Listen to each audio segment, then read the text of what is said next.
achieved by Fernando Alonso, a 1:47.9. The lap record was set back in 2008 by Kimi Räikkönen at a 1:45.5. Now, it's all very well to talk about these fancy numbers that we saw in qualifying last night, but when you see the cars back on the circuit again from 8 o'clock this evening, they'll be carrying a lot more fuel, and the fuel impact on the lap speed of the cars will be significant.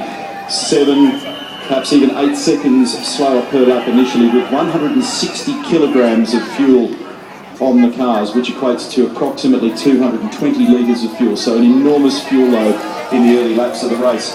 And for people, for example, like Jenson Button, who had limited running on heavier fuel loads, remember that Jenson was stranded down at turn 14 with that problem with reverse gear in the Vodafone McLaren Mercedes in free practice 2, so that was typically the session where most of the field got to run with heavy fuel loads. So Jenson at the moment, when he climbs into that car and the initial laps on the super soft tyre for him with the full fuel load, he'll be a pioneer just exploring what's beneath him.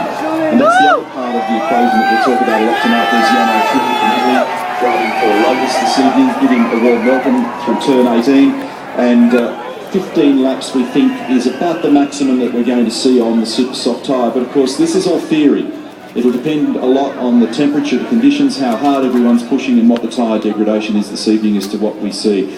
But we're likely to see, I think in the majority of cases, a 2-stop, perhaps a 3-stop race, and we'll be looking for a sequence of the red band tyres twice and then finishing on the harder Pirelli P0 tyre in the final stint. So we'll probably see 2 stints of 15 laps on the super soft and then perhaps a 30-odd lap stint on the yellow tyres.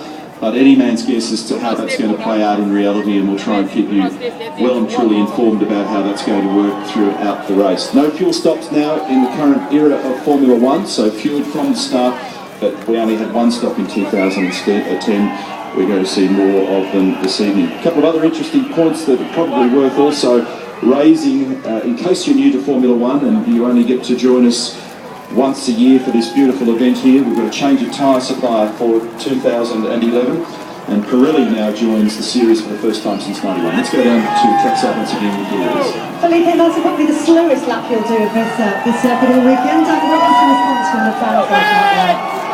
Well, it's always, we race for them, we race for you guys, so the race is very long, but we win with a lot of pleasure. And I hope we can see a red car in the front, so that's what we're trying to do. Is a circuit that you like racing at? Yes, it's very special, very nice, and it's different than the others, it's in the evening, and I'm sure everybody's really excited for the race, like me.